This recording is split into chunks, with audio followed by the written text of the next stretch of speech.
نحن بالإسلام كنا خير معشر وحكمنا باسمه كسرى وقيصر وزرعنا العدل في الدنيا فأثمر ونشرنا في الورى الله أكبر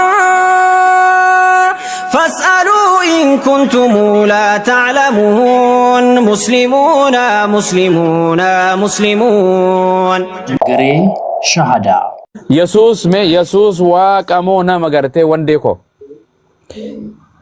يسوس in general نعم يسوس ايش تجلك ولا نيت جلك استاذ يا انسو بنجي الفاتو يوم يجتو يوم اللي الفاته ما شاف كل الرتك اجل فما كنون كان لدي سنينجر لدو مسر ركبا كما جماعه بجتو ما شاف كل الرتي waan anje dubbise macaafni qulqulluun akkasii miti bifa jette caalaa ragama kan keewtii dhiyeeffatetu raga jeela sababni isaa macaafi qulqulluu maaf akka jedhe eessa akka jedhe bifa sanii naa qabadha kabira rabbiin irraa dhalatee jette afaantu si dogongore ta'ee beekama jetteen beeku eeyyenullee jalqaba tokkoof rabbii irraa akka dhalate isa dubbanna waa'ee Yesuusii sagalichi ati jette noonu ali waa'unna jedhameef okay gara yaadaatti deebina wama isaa dubbanna waa'ee Kiristoosii waan ta'eef tole amma kutaa jalqaba jedhee irraatti bu'u wanti an waa'ee Yesuus Kiristoos jalqaba irraa kaasee dubbataa dhufu obboloota koo dhageeffadha eenyuun akka inni ta'e kakuu moofaa keessatti akkamitti akka inni ibsame kakuu haaraa keessatti akkamitti akka inni ibsame amma mata duree alam baane mata duree ala baate jettanii jalqabdan an waan biraa kana isa wanti an dubbadheen jiru Yesuus kakuu moofaa keessa eenyu ture akkamitti deebi'ee dhalate yaadaan qabamee ture ka isin jettan soba taasisuudhaaf jalqabuma ture isuma jalqaba ture sun dhufee amma yaadaa itti dhufaa gara yaada kootti deebi'a.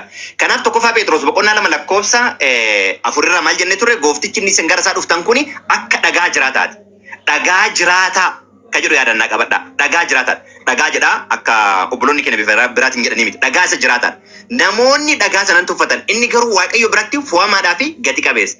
Isin luboota qulqullummaa ta'uudhaaf aarsaa hafuuraa isa karaa Kiristoos Waaqayyoon duratti fudhatamu dhiyeessuudhaaf akka dhagoota jiraatootti ijaarsa mana isa hafuura saniif hin taatu jedha. Isinillee akkam akka dhagaa jiraataadha. Inni si waame dhagaa jiraataadha.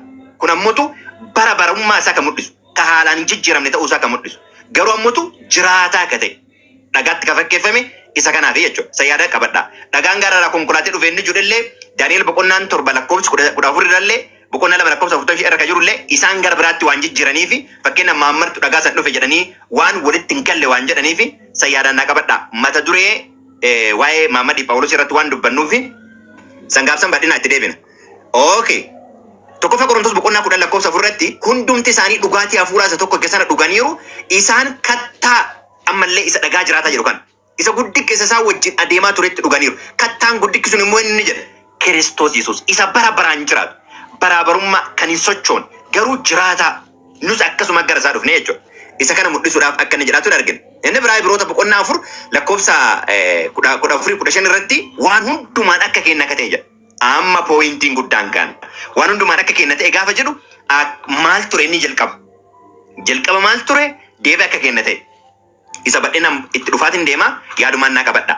Jalqaba isa ulfina waaqayyummaa isa abbaa wajjin wal isa qixxeessu kan qabu tokkocha ilma waaqayyoo jaalala dhala namaatiif isa inni kenne wangeela Yohaannis boqonnaa 3:16 irratti tokkocha ilma isaa hamma kennuufitti biyya lafaa jaallate jedha.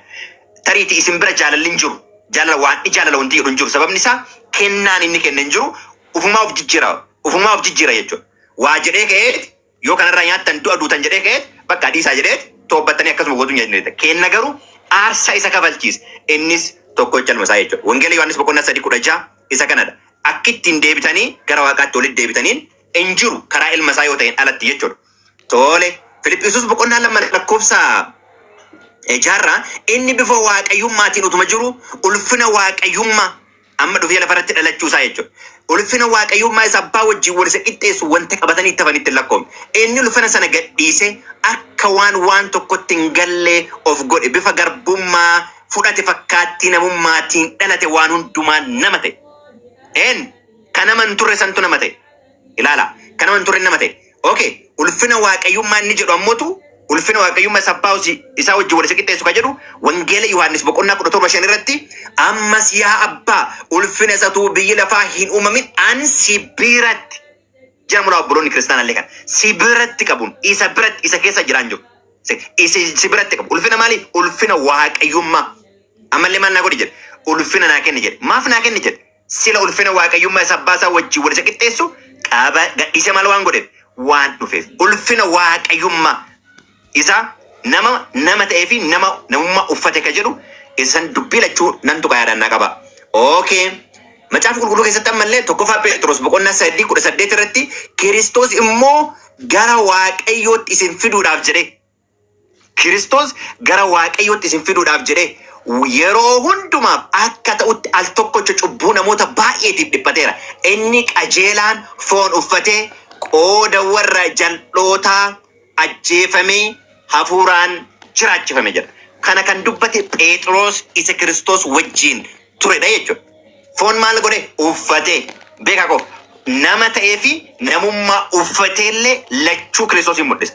Nama ta'een completely aarsaa namummaa kennaa kafalu yoo ta'u, namummaa foon uffate ka jedhu ammoo waaqummaan isa keessa akka jiru gileeree kan mul'isu jechuudha. Wanti lachuu waliin deema.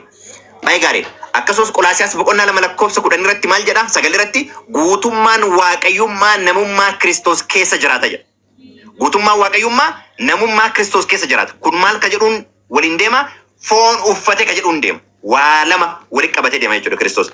Amma obboloonni keenya wanti isaan rakkatanii fi saantibii cinaa gara tokkochaa qofa argan. Bilbilli gara tokkocha duuba isaa galchite homaan hojjetu tuttuqaadha gogaadha. Gara noo gara galchite garuu iskiriin tachiidha waa hunduma hojjeta. Kiristoos namummaa kan uffate waaqummaa kan qabu abbaa wajjin walitti kan dhala namaa fide isa jechuudha. Ibroota boqonnaa 2 lakkoofsa 7-8 lakkoofsa 14-13 irratti ijoollonni kun maaliif nama ta'e maaliif foon uffate gaafii jedhu obboloota koo obboloonni kiristaanaa.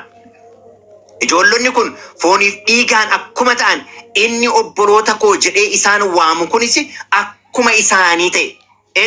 Inni obboloota koo jedhee isaan waamu. Inni kun eenyuuni? Kiristoos Yesuus ilma waaqayyooti. Eshi waan kun isaan ta'e. Okay. Isaan waamu kunis akkuma isaanii nama ta'e. Du'a isaatiin seexana isa humna du'aa qabu balleessuudhaaf nama ta'e. Maaliif nama ta'e? Humna du'aa isa qabu seexana balleessuudhaaf. Warra du'a sodaachuudhaan bara isaanii guutuu garbummaa jala jiraatan hundumaa birmaduu baase. Sodaa du'aa garbummaa jala warri jirtan obboleessa kawwallee namoota biraallee waamicha isiniif dhiyeesse. Sodaa du'aa jala gara jireenyaatti dhufuu ka dandeettan karaa ilma isaa karaa Yesuus Kiristoos qofaa akka ta'eetiin jedhe waamicha goona jechuudha. Okay, baay'ee gaarii. Itti aansee ka jiru mootu Qolaasiyaas boqonnaa 1 lakkoofsa 21 fi 22 irraa dubbisa. Amma garuu Waaqayyo du'a namummaa isaatiin. Ka du'u maali? Namummaadha. Du'a namummaa isaatiin. Guutummaa waaqayyummaa namummaa keessa jira. Yeroo jalqaba dhalatellee lafarra yeroo jiraataa turellee akkasumas immoo isa guutummaa waaqayyummaa akkuma gaafii jalqaba dura gaafatamee ture. Kanaaf walii galatti amma garuu Waaqayyo du'a namummaa isaatiin isin araarsee warra isaaf qulqullaan warra mudaa hin qabne warra balleessaa hin qabne godhee of dura isin dhaabachiiseera jedha.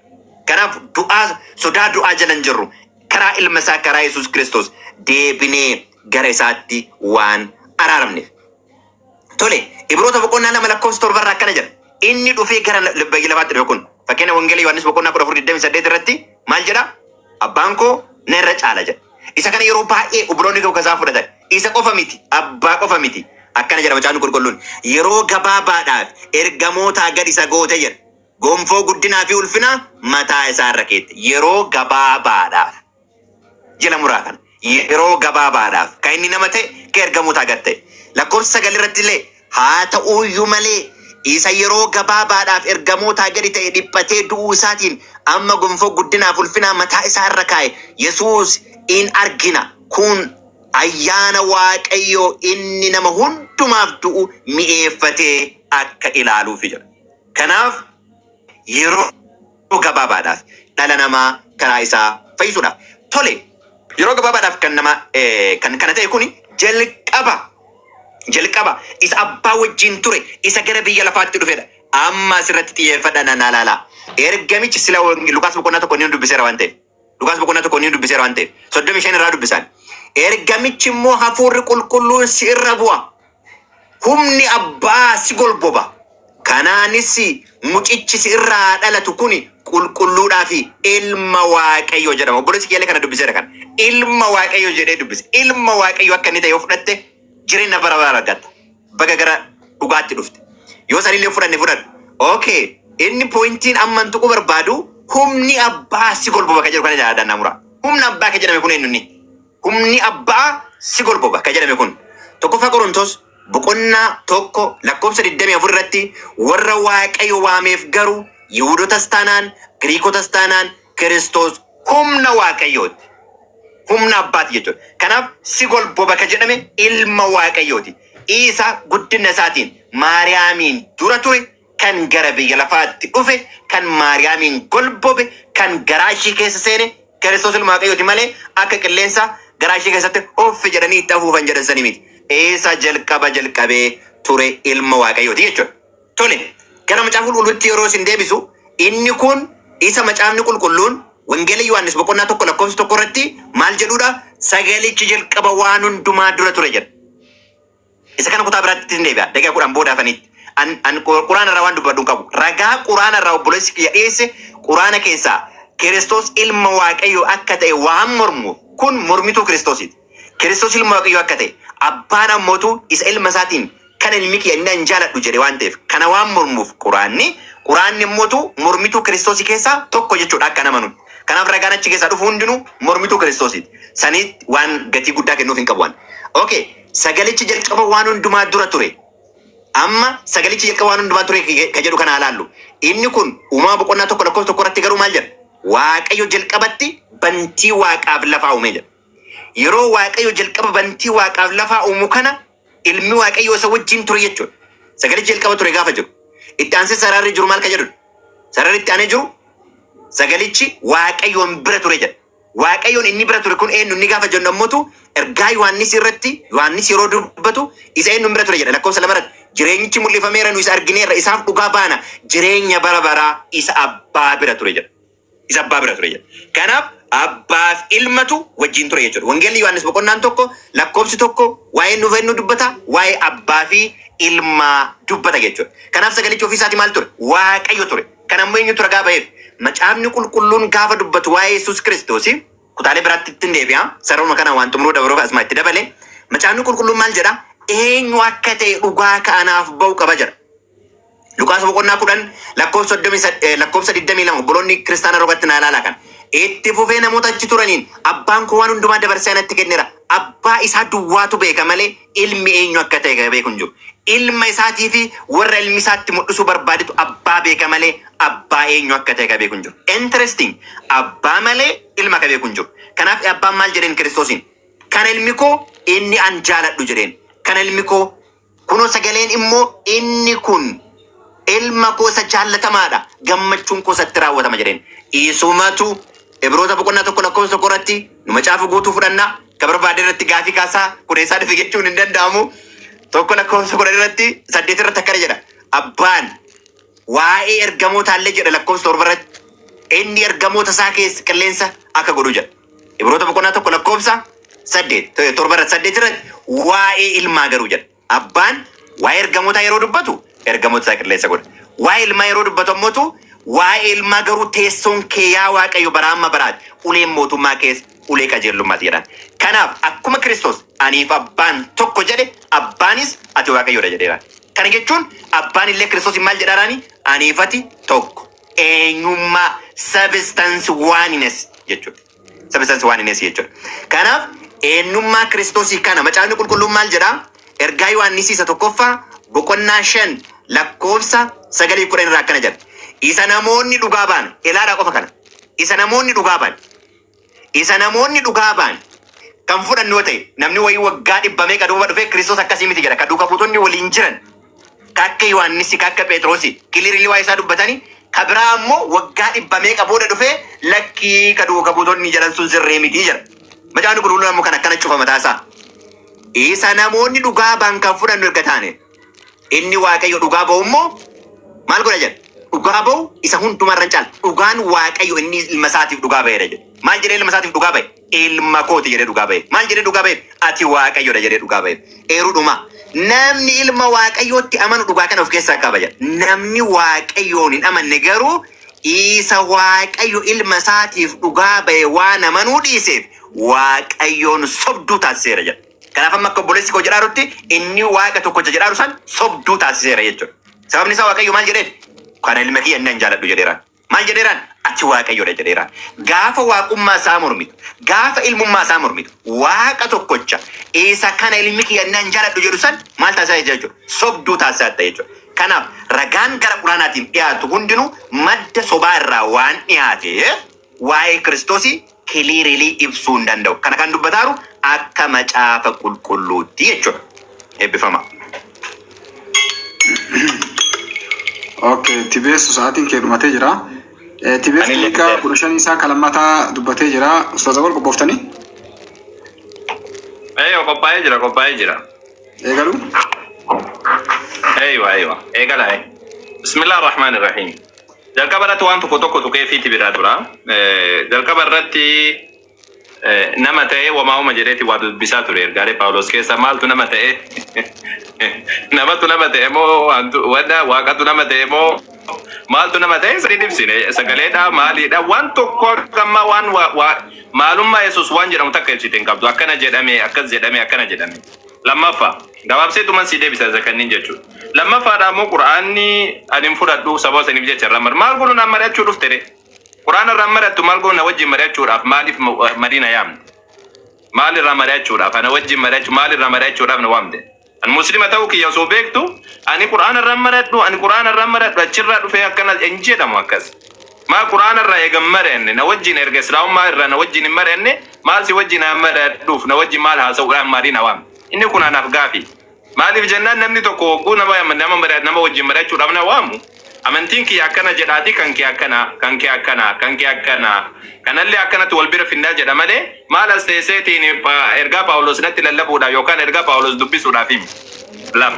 Sadaffaadhaamu wanti ati dubbiste kun guutuun isaa waa Yesuus dubbateedhaan.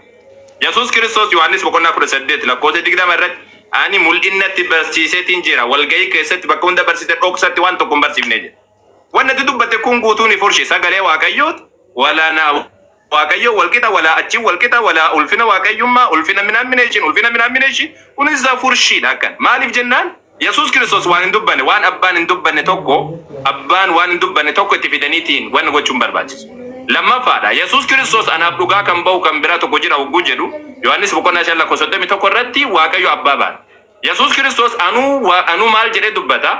Ani dhugaa ufiif nan ba'a jedhe. Dhugaa ba'uun kan koni fudhatama abbaan sanaaf dhugaa hin ba'a jedhe. Abbaan eessatti dhugaa ba'ee fakka ni waaqa ta'e isa kan Ibroota boqonnaa tokko lakkoofsa 8 wagguu dubbisu faarfannaan boqonnaa 45 akkas hin jedhu akka jette san hin jedhu sitti garsiisa inshallah. Lammaffadha ammoo Yesuus Kiristoos mataan isaadhaan dhugaa ufiif hin ba'a jedhe. Eessatti Yesuus Kiristoos an sagalee Waaqayyooti jedhe. Eessatti an ulfina waaqayyummaa Waaqayyo wajjin wal qixxeessu qaba jedhe. Eessatti Yesuus Kiristoos eessatti bakka kamitti ani duraanii akkana ture jedhee akka ati amma jettee kana odeessitee kana guutuu wanne jedhe. Anfoon uffadhe duraan akkana ture eessatti jedhe Yesuus. Kun hundi isaati dubbisu kun ergaa namoonni dhuunfaa walitti barreessan ergasanii abbootiin kan kee jaarraa furaffaa keessa wal gaanii akkana haguunu jedhanii madatanii. Kana qabattee ammoo dhuftee Quraana keessa. Ayyee gara deebi'ame. Ayyee gara deebi'ame. Ayyee dura wanni ani ibsuu barbaadu duratti Quraana irraa ibseetiin jira. Yesuus Kiristoos maalidha kan jedhu kana mee Yesuus Kiristoosiif kana waan namummaa isaa agarsiisu kana irra deebineetti na ilaallu. Tole. Dursoodha Yesuus Kiristoos fakkeenyaaf amma Yohaannis 11 lakkoofsa 33 Yesuus boo'icha ishee fi boo'icha Yihuudoota warra ishee wajjin dhufanii yommuu arge hafuuratti dhiphatee garaan isaa raafamee jedha. Hafuuratti dhiphatee jechuun hafuurri isaa dhiphate wagguu jedhamu ati duratti amma hafuura Waaqayyootiin dhalte homaa jechaa hafuuratti dhiphate wagguu jedhu kana Waaqni hafuuraadha jechaatiin turte. Hafuurri isaadha yoo Waaqa ta'eetiin jedha akkamitti dhiphate. Garaan isaa raafamee jedha garaa nyaattee akka malee ergasanii mimmaan lolaaseetiin boo'e. Duuba akkamitti hafuurri dhiphate kan jedhu kun mee deebii qopheeffadhu okay. Kan biraadha ammas nama Maarqos 14 lakkoofsa 34 isaaniin ammoo lubbuun koo hamma du'aatti baay'ee gaddite isin as turaa dammaqaa siidhe. amma du'aatti baay'ee gadditee jedheen gadde lubbuun isaa baay'ee gaddite lubbuu kana nama keessatti uumamu akka Zakariyaas boqonnaa 12 lakkoofsa tokko irra jiru hafuura kana nama keessatti uumu Waaqayyoodha. Tayyib kan biraawo amma sammoo fakkeenyaaf Luqaas yoo laalteetiin jette Luqaas boqonnaa 22 lakkoofsa 44 muddama isaa keessatti ittuma cimsee kadhatee jedha dafki isaas akka coccooba dhiigaa lafatti gad roobaa ture jedha. Yesuus Kiristoos akka jettu kana yoo inni ammaati waaqatu nama ta'e uumamu hogguu jetteetiin dubbatu Yesuus Kiristoos muddamni kun maaliif itti dhufe? Muddamni keessa ofiitti muddamamoo gubbaadhaan muddaman. Yoo keessa isaatti waaqa jette keessa isaatti maa muddama duuba. Maatiyos boqonnaa 24 lakkoofsa 36 waa'ee guyyaa sanaa yookaan waa'ee sa'aatii sanaa garuu abbaa qofatu beeka malee namni tokkolleen hin beeku ergamoonni samii irraayyuu hin beekanii yookaas ilmiyyuu hin beeku jedheetiin dubbata. Ilmi guyyaa sana hin beeku jedhe. Waan fuulduratti dhufu beekumsi wanni ittiin argamu hafuuraan. Hafuuraan malee akka jettu qaamaan yookaan namummaadhaan minamminishin jechuu hin dandeessu asitti. Wanni beekumsi ittiin argamu hafuuraan. Beekumsi hafuuraan erga ta'eeti akkamitti Yesuus Kiristoos guyyaa dhufaansa isaadha akkami wallaale rabbitu beeka akkami jedhee dubbata. Yohaannis boqonnaa 5 lakkoofsa 30 irratti anuu fi kootiin waan tokkollee gochuu hin danda'u. Ani akkuma dhaga'utti nan murteessaa jedha. Akka dhaga'utti nan murteessa. Ani fedhii sana ergee malee fedhii mataa kootii waan hin barbaanneef murtiin koo qajeelaadha jedheetiin dubbata. Anuu fi kootii waan tokkollee gochuu hin danda'u hogguu jedheetiin dubbatu dandeettii dhabuun isaadha kun maalidhaan keessaa immoo gubbaadhaan. Namni dandeettii qabaachuun bar fakkeenyaaf amma raftee bar foon dandeettii qabaaf hin qabu hin jedhamu. Keessa kan keetiin dandeettiin kan mirkanaa'uun keessa kan keetiin. Amma sammuu Luqaas boqonnaa 2 lakkoofsa 52 irratti Yesuus Kiristoos Yesuusis ogummaadhaan hojjaa surraadhaan fuula waaqaatii fi namaa duratti guddachaa deemee jira. Ol guddate ogummaan isaa suutaan guddatee jira. Ogummaan kan Waaqayyooti Waaqayyo ammoo ogummaan isaa suutaan guddachaatiin hin deemu. Ogummaan ammoo waan hafuuraati malee waan gubbaadhaati miti. Waan keessa kan keetiiti. Ogummaadhaanillee hojjaadhaanillee waan surraadhaanillee bareedumaan mucaan kun guddachaa deemee jedha. Waaqni akkamitti guddachaa deeme ilma waaqaati jettee dubbatte silaa ilmi waaqaa ka jettu kunillee ammoo lammaffaawwati jiraa fi beekatu waaqni beekatu jiraa hin beeku ani waaqaa ilmaaf abba jiraa mee sanni ibsita booda. Yoo ammas Luqaas boqonnaa 2 lakkoofsa 21 guyyaa 8ffaatti akka kitaanatti dubbataa jechuudha. Maatiyos boqonnaa 8 lakkoofsa 24 akkuma tasaa bubbeen hamaan tokko galaana irratti ka'ee dabbaliinis bidiruu sana irraa garagalee Yesuus garuu rafaa ture jedha. Rafaa ture jedhe hirribatu qabee hirriba keessa ture jedheetiin dubbataa jechuudha. Tole akkamitti rafe Waaqayyo rafu jedheetiin dubbata macaafni. Dabalataan Maatiyos boqonnaa 11 ilmi namaa nyaachaa dhugaas ture dhufee jedha. Isaan ammoo kun albaadessaa fi machaa michuu qaraxxootaatii fi cubbamootaa jedhu. Ogummaan garuu hojii isheetiin mirkaneeffamtii jedheetiin dubbata. Ilma namaa kan jedhamaatiin ture kun Yesuus Kiristoos ilmi namaa nyaachaa dhugaas dhufee jedheetiin dubbata. Akkasumallee albaadessaa fi machaa jedhanitti akkas dubbatanii namoonni jedheetiin dubbata nyaachaatiin ture nama nyaachaatiin ture nama dhugaatiin ture.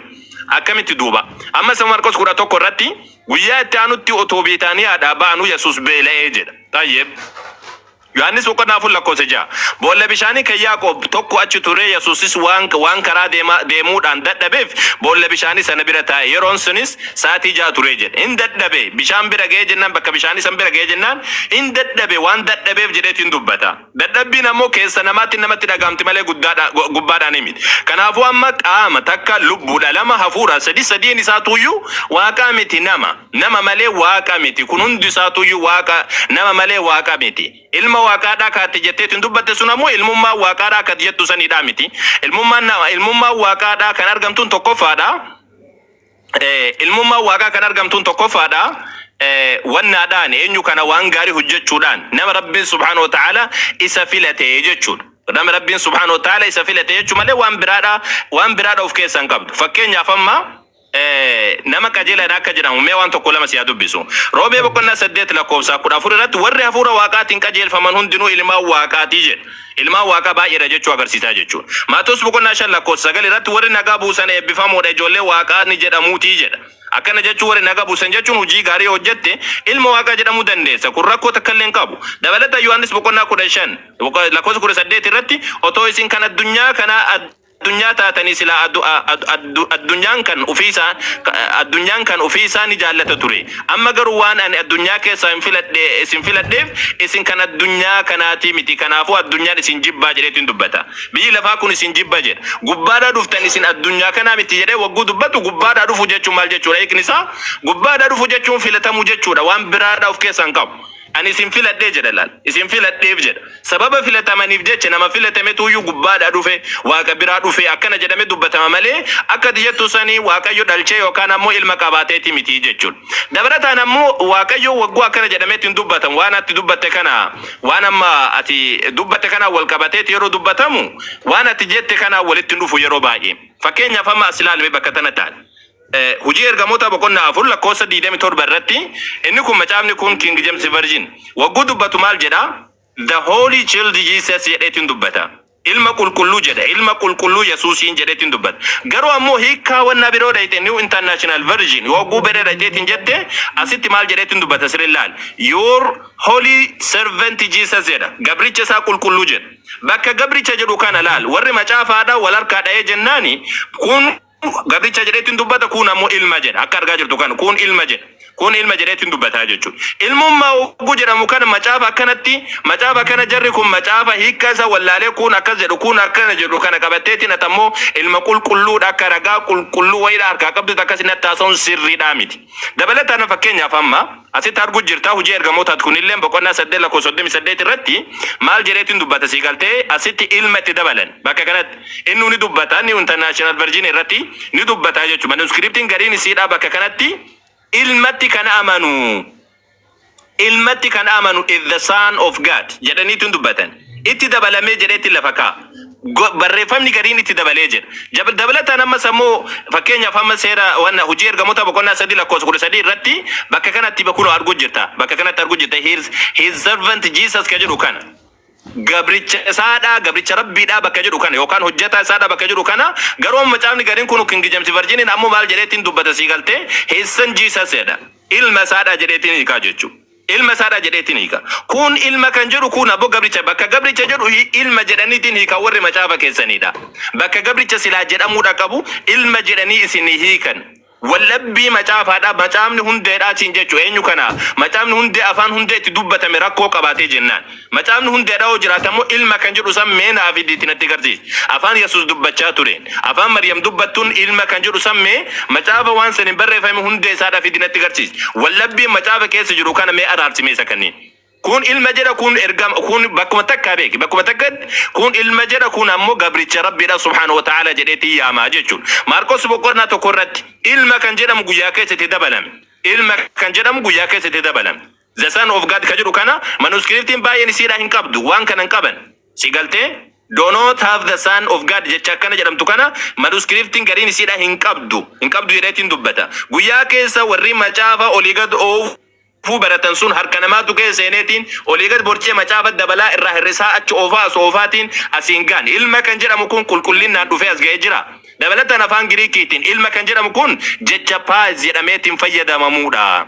Jecha paaz jedhamee fayyadamuudha. Kun amma arguu jirta kunoo Baabil Haabiidha. Jecha keesseenteetti ilaaluu dandeessa. Jechi paaz jedhameetti yaamamu suni tokkoffaa ilma jecha jedhu fayyada lammaffaadha ammoo servant yookaan slave kan jedhu gabricha jechuudha fayyada. Lamaan kana keessa kamiin fayyadame warri macaafa warri duriidha.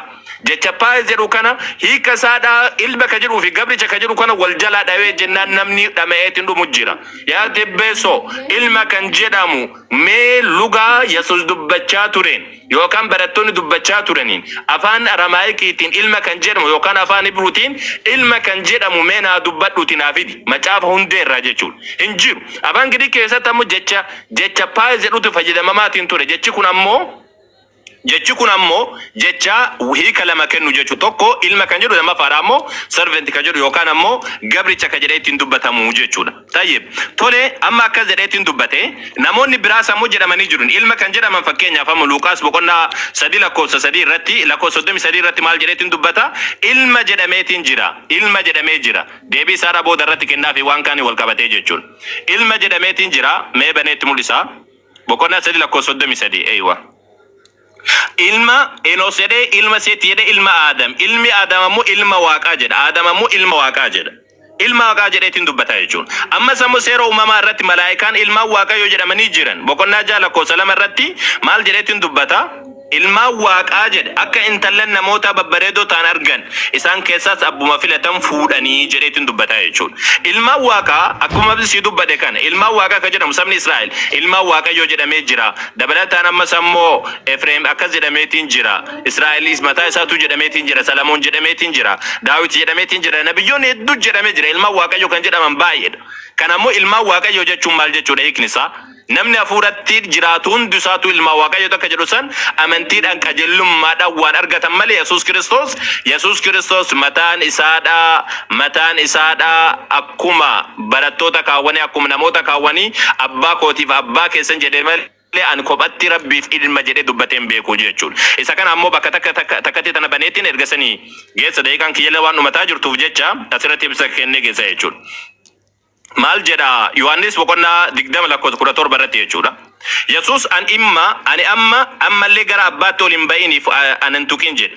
Yesuus immoo ani ammallee waan gara abbaatti ol hin ba'iniif anan tuqin garuu obboloota koo bira dhaqi ani gara abbaa kootiif abbaa keessanitti abbaan kiyya qofa hin jenne abbaa kootiif abbaa keessanitti gara waaqa kootii fi waaqa keessanitti ol nan baa jedheera jedhiiti isaanitti naaf himi jedheetiin dubbata jechuudha. Gara waaqayyo kootii fi waaqa keessanitti gara abbaa kootii fi abbaa keessanitti an abbaa qaba abbaan kiyya keessanuma ani waaqa qaba waaqni kiyya keessanuma jechuu jira.